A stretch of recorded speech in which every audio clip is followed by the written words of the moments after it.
Wake up, because the government is coming for your data. This is probably going to be the most important 6 minutes and 40 seconds of your 2025. Not just your future data, your past data too.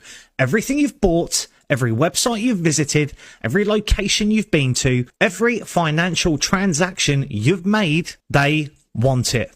And they are changing the law so they can legally take it, use it, and share it without your permission. Now, I know what you're thinking. Who's this guy? What's he talking about? That sounds illegal. They can't just take my data. Ding, ding. It was illegal, so they are now changing the law to make it legal. And you can see it right here. It's called the Parliamentary Bills Data Use and Access Bill. It was last updated on the 13th of February 2025 at 1641. So far, it has gone through the entirety of the House of Lords. It is now in the committee stage in the House of Commons, and I'll bet you have not heard a single thing about this in mainstream media. Unless, of course, you follow me on TikTok and watch the video I did on this 4 months ago when it entered Parliament.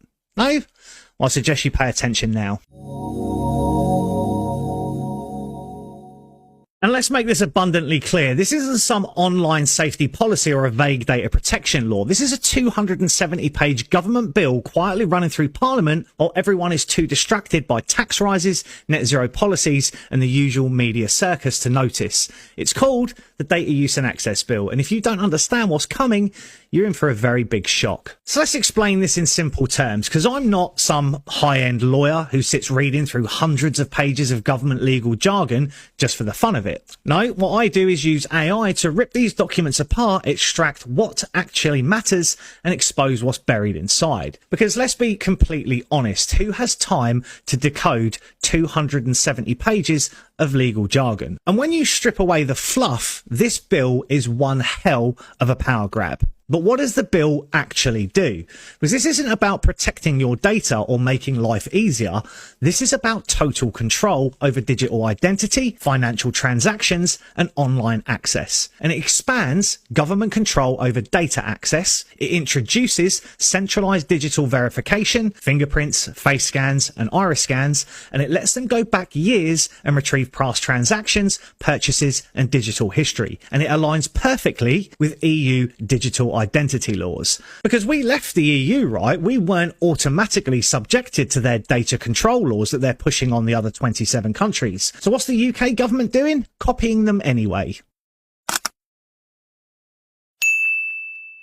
But we were supposed to be free of EU overreach, but instead, our own government is aligning us with Brussels under a UK branded version. And you won't hear a word about this in mainstream media until it's passed through. So let's talk about how far this bill goes. Let's break it down section by section. First up, we've got data access expansion. They're going back years. This bill doesn't just apply to your future data, it actually gives the government legal access to your historical digital records, purchases, transactions, financial history. They can dig back years into your past. So if you ever thought your old transaction were private and long forgotten, you better start thinking again. Then there's the DVS, the Digital Verification Services. Welcome to mandatory biometrics. The government is building a centralized digital ID system, and it will require facial scans, fingerprints, iris scans, and biometric data for verification. And let's be real, you've been trained for this. You unlock your phone with your face, you use your fingerprint to approve payments, and you ask Alexa for your shopping, your weather, and your news. Well, they now have all of that. The government is formalizing it all into a legal framework in a centralized system. But don't worry, it's not like they're tracking you, right?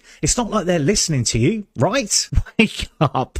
They're going to have everything you've ever done. And then there's government agencies sharing your data without your consent. This bill actually allows all public bodies to freely exchange your personal data. That includes the HMRC, the Home Office, the NHS, financial regulators, and even private corporations. Your data will no longer be restricted between departments. The government will have full centralized access to everything. Then there's big tech and government coordinating control. The bill creates government corporate data hubs that will control who gets access to what. If you're not part of the system, you're locked out. Then there's international data sharing. Your data can be sold overseas. This bill allows your data to be transferred to foreign governments and corporations. And this means your private records could now be accessed abroad. Then we have the next one, financial surveillance, banking control under consumer protection, because the FCA, the Financial Conduct Authority, gets expanded power to monitor your financial activity. So expect tighter restrictions on bank accounts, credit, loans and transactions. And businesses will be forced to comply. A levy system means businesses will have to pay for compliance. Non-compliance, fines, penalties and restrictions. This isn't just a UK thing, it's an EU blueprint.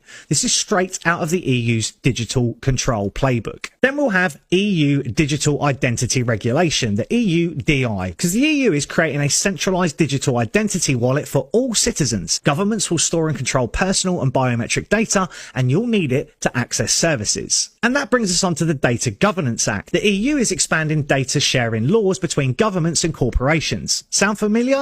It should, because our government is copying it word for word. But they said it's about making life easier. Of course they did. Just like they said, I don't know, lockdowns were temporary. Digital currency was just a conspiracy theory. Vaccine passports were never going to happen. And 15-minute cities are just a convenience. And yet, here we are. But the next thing you're going to ask is, what can you do? Well, first up, I've been showing you the bill. You can read it. Don't take my word for it. See what's in there for yourself. Contact your MP. Ask them if they support handing more of your data to the government.